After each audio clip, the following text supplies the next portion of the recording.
Hello there, BookTube. My name is Daniel. Welcome back to my channel, Guilty Feet. Na na na na, na na na na, hey hey. I've got no rhythm. And today I'm going to do my take on the New York Times top 100 books of the 21st century. And I think it's a good list, and I'll explain why I think it's a good list in a second. But what I'm going to do is compare that list, which came out probably a week and a half ago, with the version that has just been published of the Reader's Top 100 lists. Top 100 books of the 21st century. So the New York Times, if you don't know, put out, and I'll link to both these lists below. The New York Times put out this list. They sent out questionnaires to a whole bunch of people, sort of based. I was listening to a podcast, the Book Riot podcast this morning, with one of the guys, a chap called Gilbert something, who was one of the works at the New York Times, one of the organizers, and said he based a lot of it on the Sight and Sound poll. If those of you follow like movies, that they've done every 10 years, I think it started in 1972, 82, 92, and every decade thereafter, where they send out a bunch of requests to filmmakers, directors, actors to name their top 10 movies. And so that's what they did here. They approached over 1,000 authors, writers, people from the book world, and asked them to name their top 10 books, and then had their whole own method for collating it. So they produced their list of the top 100, and they didn't qualify it any more than that. Top 100 books. So they didn't specify most culturally significant, best-selling, fiction or non-fiction. Top 100 books. I think they kept it as simple as possible. And people sent in their votes, and they collated and put out the list. After that list was published, a lot of people said, hey, why is this not in it? Why is this not in it? And they invited readers to send in their top 10s, which they then quickly compiled again. So what I've got now is two parallel top 10 lists. Irritatingly, on the New York Times, one scrolls down from 100 to 1, and the other scrolls up from 1 to 100. So I've got two tabs open on my laptop, which is right behind the screen, where I'll do them in other directions, and I'll try and do them 10 by 10 without talking too much. The reason why I thought the New York Times, so one of the criticisms I heard of the list is that it's very, Kieran, Katie Books was saying that it's just Pulitzer Prize winners and Booker Prize winners, and okay, fair. Those happen to be some of the books I read, so there's a lot of crossover.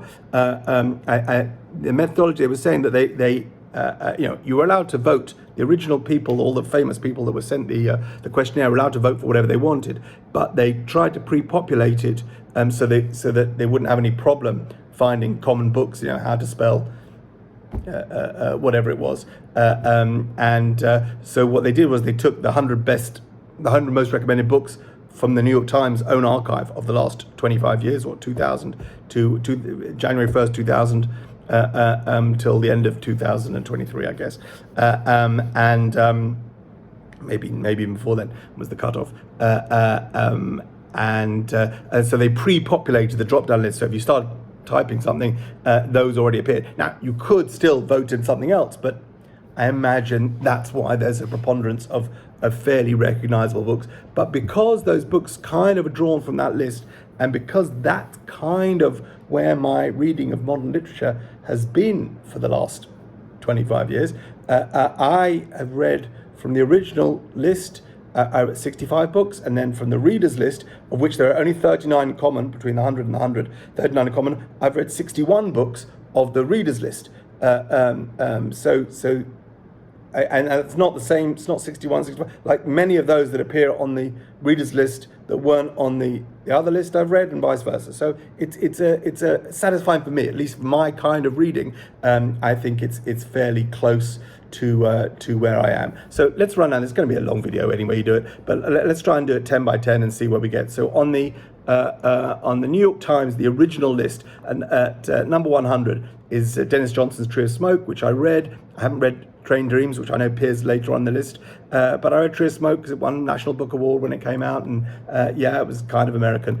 At 99, Ali Smith's How to Be Both, which I love. Love Ali Smith. I know a lot of people don't. How to Be Both, probably, it's a fantastic book. I might pick the first of the seasonal quartet, but still a great choice. 98 on that list is Bel Canto by Ann Patchett, which is nice. It's a good book. I'm doing a disservice, damning with faint praise. I don't think it's one of the greatest books of all time, but it's a great book. There are plenty of books on the readers list, which kind of fit this category. It's surprising for me that people in publishing, writers and things, might have chosen Bel Canto as one of the top 100, but there it is at 98. 97, Men We Reaped by Jesmyn Ward, which is Ward's non-fiction. I love Jesmyn Ward. When people ask me about the greatest writers of the 21st century, Jesmyn Ward is probably one of the first names I come up with. I might not have put 3 of her books on this list. She's one of, I think, maybe 2 or 3 people who have 3 books on the New York Times list. Men We Reaped is great. I would have probably just stuck with Salvage the Bones, which appears much lower down. I might even have left out Unburied Sing. But there we go, Men We Reaped, Jesmyn Ward's sort of biographical work. Then at 96 is Wayward Lives, Beautiful Experiments by Saidiya Hartman, which I don't know this book at all, embarrassed to say. So that's 96 on the New York Times list, something for me to look up. Hilary Mantel's Bring Up the Bodies at 95. That's the second one, right? Yeah, okay. Hilary Mantel, I read all 3 of those books, and none of them sold me the way some other books did. But I understand the first one certainly is extraordinarily brilliant. I think this was probably the most accessible, and the last one really struggled with. Zadie Smith's On Beauty, love to see Zadie Smith on this list, and I know the White Teeth appears further down. On Beauty's terrific. I think The Fraud is terrific as well. But until then, I think I probably thought On Beauty was her best book, even better than White Teeth, which appears further down. 93, Station 11, Emily St. John Mandel, as we would said if we were being British, or St. John Mandel. I like, again, it's one of those good, nice to read books that you can recommend to almost anyone. I put it in the sort of Bel Canto category. 92, Days of Abandonment is a Ferrante, which I haven't read. I've read the Neapolitan Quartet. I haven't read this, also translated by Anne Goldstein, of course. But I think it's a shorter one, so maybe I will go back and read it, or I didn't know if I was done with Ferrante. 91, Human Stain is an excellent pick and a book that is forgotten by many people, Philip Roth. Late era Philip Roth. But this is from 2000 for Human Stain. Human Stain is just a superb work. So I would definitely have that in my list if I'd realised it was post-2000. So that's the 100 through to 91 of the Times list. Let's look at what the people voted. So at number 100, they got A Man Called Irva by Frederick Backman. I haven't read any Fred Backman. I know a lot of people love this book. 99 is Empire of Pain by Patrick Radden Keefe, which is great, not as good as Say Nothing, which appears on both lists, I believe. So again, I don't know if I would put in, that's a sort of recency bias thing, I think. 98, they got Shuggie Bain, was a Booker Prize winner. I haven't read it. I'm kind of off. Just sounded a bit too grim for me. But I know a lot of people love this book, and I know if I read it, I would love it. I just haven't made the headspace for it. 97, My Year of Rest and Relaxation. I've read a couple of other books by Moshe Feg. I haven't read this. If I'm honest, Steve Donahue saying he doesn't rate A Test of Moshe Feg kind of put me off. Terrible. What a sheep I am. A lost lamb. 96, The Vanishing Half. Well, this is all me. I read Britt Bennett's first book, really hated it, or really took against it, found it reactionary, right-wing, anti-abortion nonsense, and so had no desire to read The Vanishing Half by Britt Bennett. 95, 1,000 Splendid Suns. I read, again, this is Khaled Hosseini, so I read his first book, The Kite Runner, which I think is on this list, maybe not on the other list. So 2 Khaled Hosseini books, which I know sold gangbusters.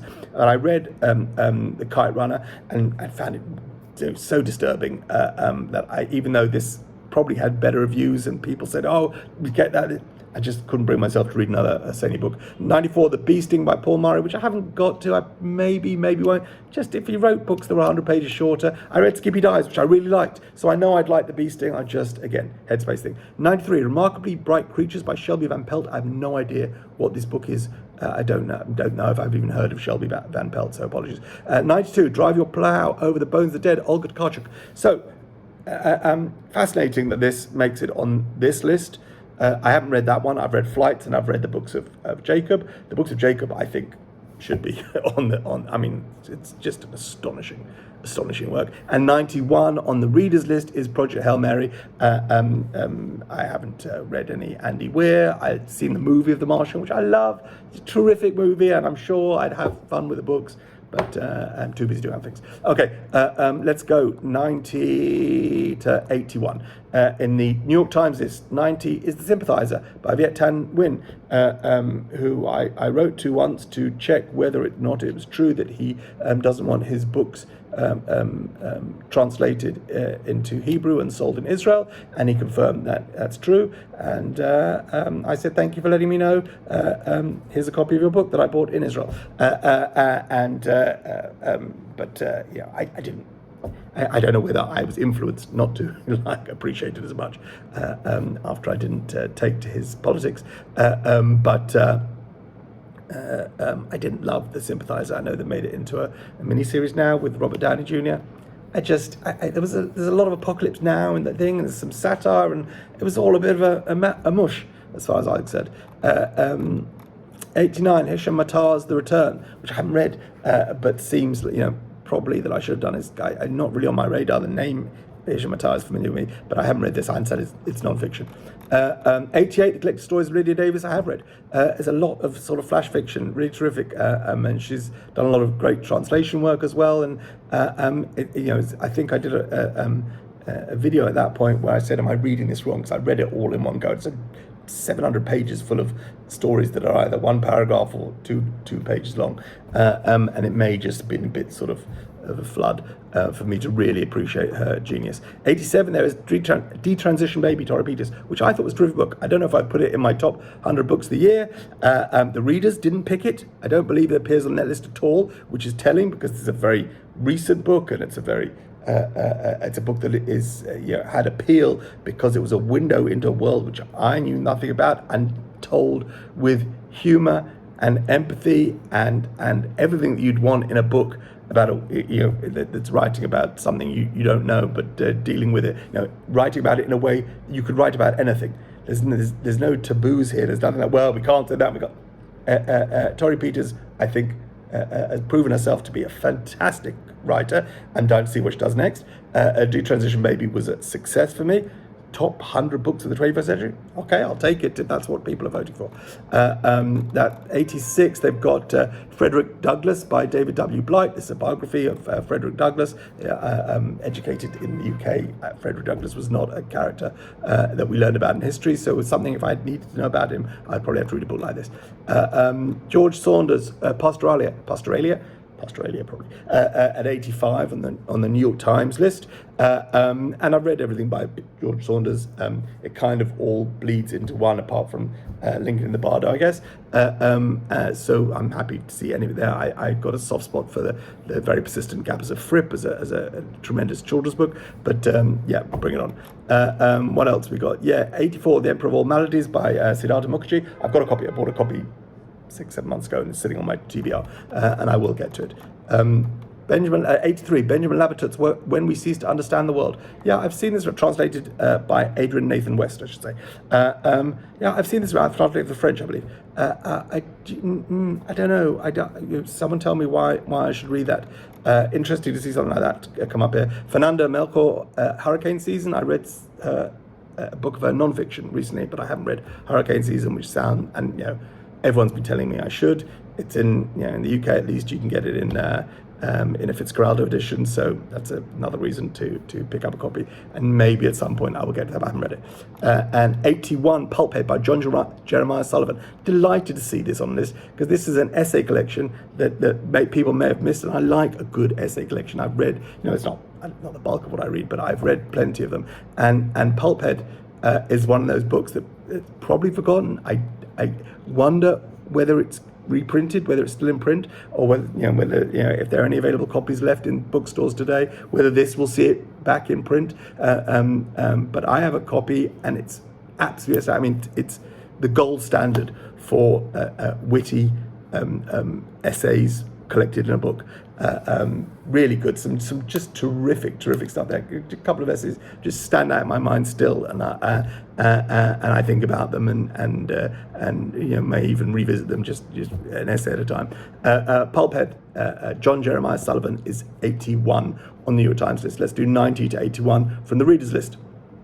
90 is In the Dream House by Carmen Maria Machado, which I haven't read. I read Her Body and Other Parties, Her Party and Other Story. I read a previous book of short stories by her.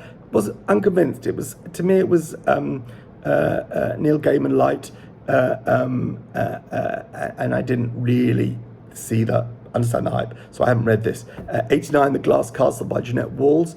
I'm old enough to remember when Jeanette Walls was writing celebrity gossip, and I used to follow her. And you know, in the early days of the internet, it was one of the pages I used to revisit when it was updated every Wednesday or whatever.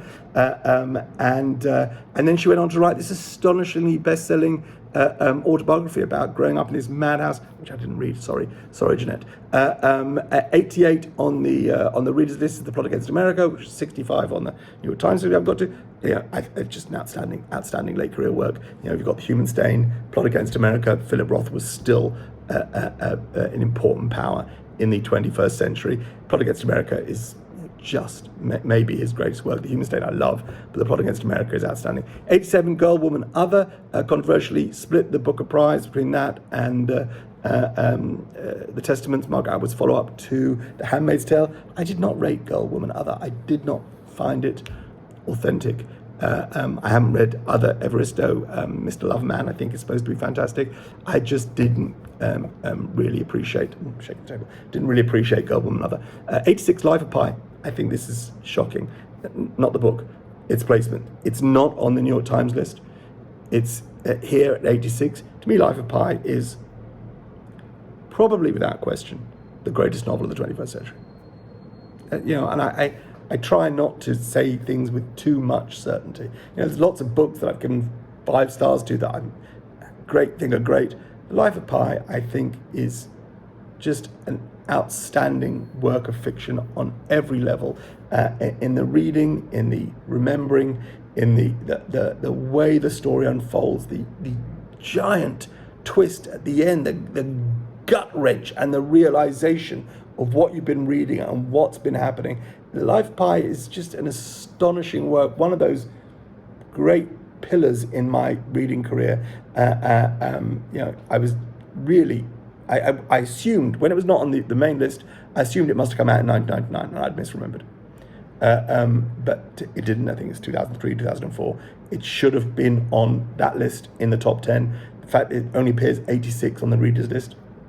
You know, this is where I'm out of sync. I said I've read a bunch of books, so clearly I'm in the mix. I'm reading the right books, both books that readers are reading and the books that the critics and the people the New York Times invited to participate in the poll are reading, and yet somehow we're out of sync on Life of Pi.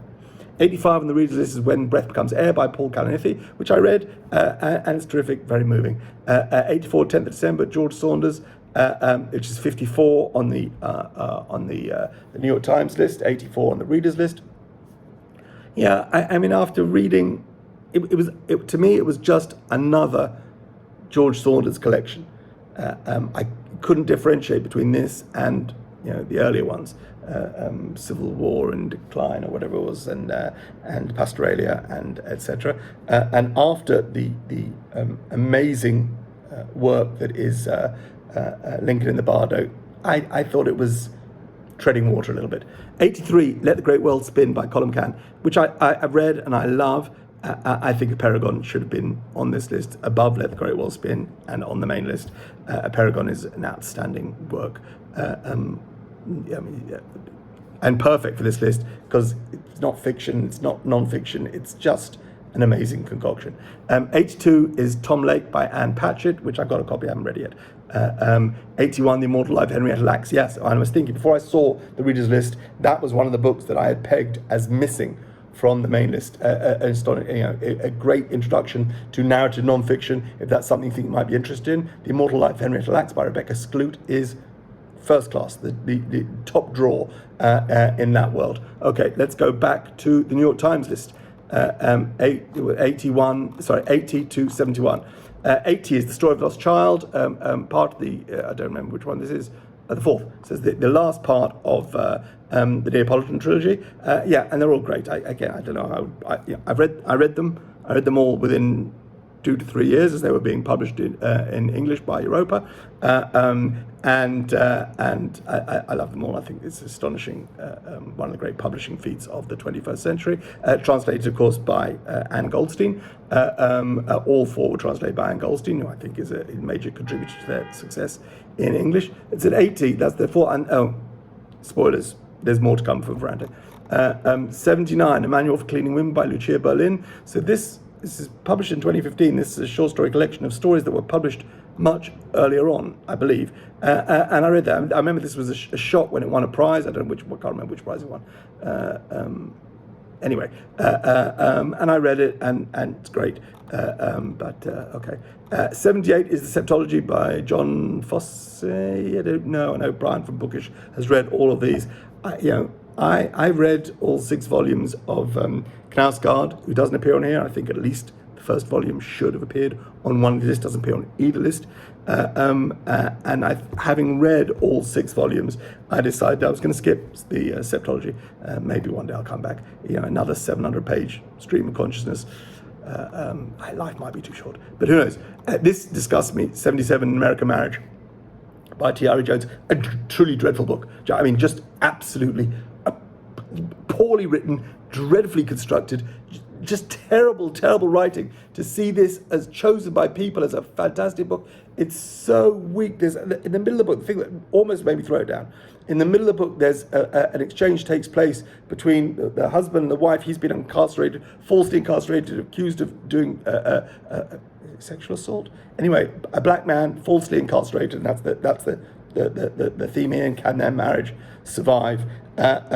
And they conduct a conversation by letter, because she has to write to him because he's in prison. Except the way it's done in the book is she writes him a question and gets a week later a 2-word answer, and then a week later response. I like it like it was a text message, but it's not their writing letters. No, it's just nonsense. It was just, you can't convince me that he just wrote back 2 words and mailed it to her. Oh, so weak, so poor, so overwrought, so people behaving badly, but as elevated as that's some kind of tragedy. Well, if you're not F. Scott Fitzgerald, you can't do horrible people behaving badly as tragedy.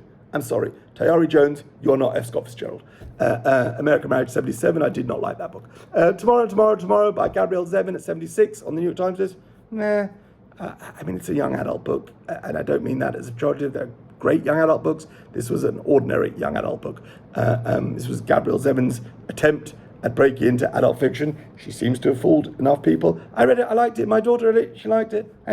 It's a book about people involved in computer games. It's a book where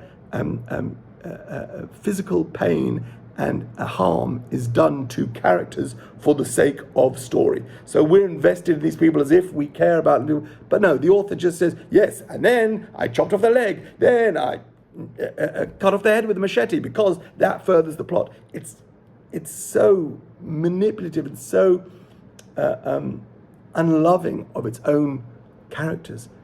It's just author, plot device, author trick, author point, and these I've just thrown molding the plasticine to make my real point. I found it weak. 75, Exit West by Mohsin Hamid. I read that. I know that it stole people's hearts, and it was very well received. I thought it was okay. I did not think it deserved the acclaim that it got. 74, Olive Kitteridge. Love Olive Kitteridge, won the Pulitzer Prize. Love Olive Kitteridge. I read the sequel. I can only recommend Olive Kitteridge. 73, it's the fourth book in Robert Caro's Years of Lyndon Johnson, The Passage of Power. I haven't read any Caro. I really want to read The Power Broker, which is about 1,500 pages and costs a lot of money to buy. Isn't available cheap secondhand anyway, but I will get around to reading this one. That's on my actual to-do list at some point. I don't know if I'll overread, because I can't read just the 4th volume. I've got to read them in order. Anyway, sorry, Lyndon, but you're low on my list. The 72, Secondhand Time by Svetlana Alexievich. Who won a Nobel Prize. I don't know much about this. Translated by Bela Shayevich. I don't know much about Svetlana Alexandrevich, even after she won the Nobel Prize. I think that's probably my bad. and this is another unpronounceable name. At 71, the Copenhagen trilogy by Tove Ditlevsen is translated by Tina Nunnally and Michael Favala Goldman.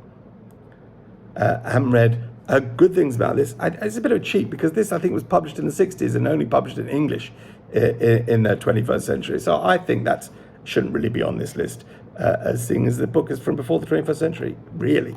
Then 2000, no, I've got 70, so let me do it. That was 81 to 70. Now let's do 81 to 70, 80 to 71, sorry, on the readers list. At 80, Deacon King Kong by James McBride, which I haven't read. I only read The Heaven and Earth Grocery Store, which I think appears on this list as well. But people say Deacon King Kong is excellent. At 79 is 1Q84 by Haruki Murakami, which I believe is supposed to be pronounced Q-teen-84. I read that somewhere. Translated by Jay Rubin and Philip Gabriel. I've only read one Murakami and did not succeed with it. Which one is it? The one where he's down a well for a whole big parts of it, and there's a cat. 78 also on this list, Kafka on the Shore, translated by Philip Gabriel. I wonder if anyone would tell me that. I know they're big Murakami fans.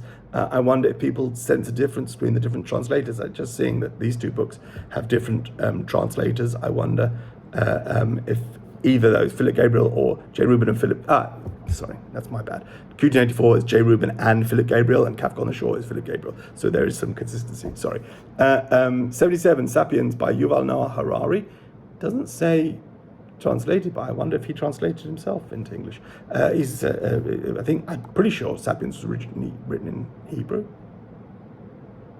Could be wrong. Maybe he wrote it in English. Yeah, I like Sapiens. I lent my copy to someone, I guess, best part of 10 years ago. I haven't had that back. Just Mercy by Brian Stevenson, which I haven't read. Non-fiction, right, about people on death row or people long prison sentences and getting them out, and made into a movie which didn't do as well as everyone thought it was going to do. 75, The Lincoln Highway by Immortals, which I read. I know Gentleman in Moscow appears much higher up the list. Neither books appear on the New York Times list. I think Gentleman in Moscow is the superior, but Lincoln Highway is just a romp of a read. 74, Clara and the Sun by Kazuo Ishiguro. Yeah, I know Never Let Me Go is the 21st century Kazuo Ishiguro that everyone raves about. I think Clara and the Sun is superior to that. I was never as crazy about Never Let Me Go as I was, Remains the Day, which is the end of the 20th century, which is still his finest work. I think Clara and the Sun may be his next greatest work. 73, Harry Potter and the Deathly Hallows. I'm not going to complain about that at all. 72, Crying in H Mart by Michelle Zauner. Zorner. I haven't read. I've seen that around a lot. I'd love to hear why I should read it. And 71, Sing Unburied Sing by Jesmyn Ward, which is number 30 on the New York Times list. Let's go back. New York Times list and do 70 to 61. 70 is All on Hagar's Children by Edward P. Jones. Now, I was under the impression that Edward P. Jones had not written anything else since The Known World, which I think is on this list. Yes, it's on this list because Shelley Swearingen mentioned it, and I said, yes, you'll like that if you read it because it's outstanding. I didn't know that there was another Edward P. Jones as well considered as that. This was the follow-up. I don't think I'd even heard this title before. All on Hagar's Children. This is the follow-up to The Known World, and as soon as I have an open spot, that's the kind of thing I pick up, because The Known World was one of the great discoveries. I read it long after the fact, and people kept referring to it as one of the great novels that people don't really read, and so I picked it up, and it is as good as all those recommendations suggested. 69, The New Jim Crow by Michelle Alexander. This is the New York Times list again. Haven't read it, only heard good things. Don't know if I'll get to it now. The Friend by Sigrid Nunez. Haven't read Dog Book. Heard good things. Andrew Solomon, 67, Andrew Solomon's Far from the Tree. Don't know anything about this. Parents, Children, The Search for Identity. Non-fiction book, it seems. Solomon examines the experience of parents raising exceptional children. Well, I have no experience raising exceptional children. I have only exceptional children. I just wasn't very involved in the raising of them. My wife takes all the credit. Should take all the credit. But they are exceptional. 67, but I haven't read it. Sorry, Andrew. We the Animals by Justin Torres. 66, I haven't read that, but I did read Blackouts, which was fated at the end of last year. And With the Animals is only about 130 pages, the kind of thing I could pick up and give Torres another try. 65, here's The Plot Against America, which said, excellent, best Roth ever. 64, The Great Believers by Rebecca Mackay, which I have not read. But again, people say great things about it. Veronica by Mary Gateskill, a book came out in 2005, is 63 on their list. It was a National Book Award finalist. I don't know anything about Mary Gateskill or Veronica, embarrassing. 62 is 10:04 by Ben Lerner, which I've read and went over my head. I know it's I think Mark Nash is a fan, but I really Ben Lerner was kind of opaque to me. And 61 on the New York Times list, Stephen Cobbett, fantastic. Loved Stephen Cobbett. Read that last summer by the pool, and then my wife read it, and we both just loved it. Let's look 70 to 61 from the readers list. At 70, I'm so happy to see this book appear here. I'm disappointed not to see it on the main list. I believe this book will stand or should. I don't want to make proclamations about it. It's Know My Name by Chanel Miller. I read this book just prior to joining BookTube. Maybe the kind of book that made me want to start a BookTube and talk about books. I don't know if I've spoken about it very much, but Know My Name by Chanel Miller is just astonishing. Just a book that teaches us all what books can do and what they're for, and just maybe the greatest debut published work of all time. Just outstanding. And that's a 70. 69, Killers of the Flower Moon, which I didn't read. I haven't watched the movie either, David Gran. 68, The Devil in the White City by Eric Larson. So I put, it's funny those books come together because one of the reasons why I haven't read Killers of the Flower Moon is because I read Devil in the White City. I know they're completely different time frames, completely different stories, but I kind of put them together in my head. I enjoyed it, and I like that kind of good storytelling about reality and history. Just haven't made time for the Killers of the Flower Moon. 67, Piranesi by Susanna Clarke. Amazing. And all those years we waited after Jonathan Strange and Mr. Norrell, and Piranesi comes along, and it's a different beast entirely, but something magical and emotional as well. Really a special book. 66, Just Kids, never read, by Patti Smith, sorry. 65, Evicted by Matthew Desmond, which is also 21 on the list, which I haven't read. I don't think I know anything about, but non-fiction if I'm correct. 24, 2666, 2666, 2666 by Roberto Bolaño, translated by Natasha Wimmer. I've never read Roberto Bolaño. There's 2 books, I think, on the New York Times list by him. This is number 6 on that list, 64 here. 63 was The Fifth Season by N.K. Jemisin, number 44 on the New York Times list. Again, unconvinced by I read the trilogy, and the first book is the best of the 3, because there's a real there's a twist in it. The stories come together in entirely unexpected ways, but I don't think you're writing a very diverse and inclusive book if there's one gay character, one trans character, one bisexual character. Okay, so all you've done is just include one of these people in each of your books, or in your book, and that doesn't make it diverse, right? That's just, you've shoehorned in a character to say, oh, look, we're diverse. I wasn't convinced by it. And the endless world building. You read all 3 books, and in the last third of the 3rd book, they're still coming out with new bits of arcane lore that are about still building the world all the way through. The plot gets in the way of the world building, which is, I'm not sure how it's supposed to work. 5th Season by N.K. Jemisin, unsure. 44 on the New York Times list. 62 here, we've already seen it. 90 on the other list with Sympathizer. Higher up by the readers, okay. I didn't like it. 61, Northwoods by Daniel Mason. Loved seeing this on the list, the readers list, because I really fell for this book big time. I saw the humour in it, loved it. 60 on the readers list is The Dutch House by Anne Patchett, which is again good. There's the only 2 I've read so far. I've got a copy of Tom Lake, which I'm going to read. So I guess I liked Bel Canto and The Dutch House enough to want to read more Anne Patchett. I also quite like the fact that she's got her own bookshop, so she's she'll kind of peeps. But Dutch House is there. 59, Where the Crawdads Sing by Delia Owens. My only story about Where the Crawdads Sing is this sold gazillions. We were visiting our friends in America, and I'm always have books with me. I'm always buying books. My wife is always ignoring the books that I recommended to read and taking books from other people. And she didn't have a book with her. And while we were there, someone lent her a copy of Where the Crawdads Sing. When my wife reads, and she doesn't read as much as I do, but when she reads faster than I do. She can really gallop through a book, and that's why I'd love for her to read more, because I think reading adds things to life. This is my story about When the Crawdads Sing. She had read, I would say, over 2/3 of it, and we were leaving our friends and coming home, and they said, "Well, you can keep the book, take it with you." She went, "Nah." And that told me everything I need to know about Where the Crawdads Sing. She had read 2/3 of the book and felt no desire to read any further, given the opportunity. It cost nothing. We weren't paying for it. It was just going to go in hand luggage. We could take it. No. She had no need to take it. We're going on a plane journey, 11-hour plane journey. She didn't want to take it with her. Okay, that's Where the Crawdads Sing. Oh, I've gone too far. That's 59. Sorry. Let me go back to the New York Times list. New York Times list will do... did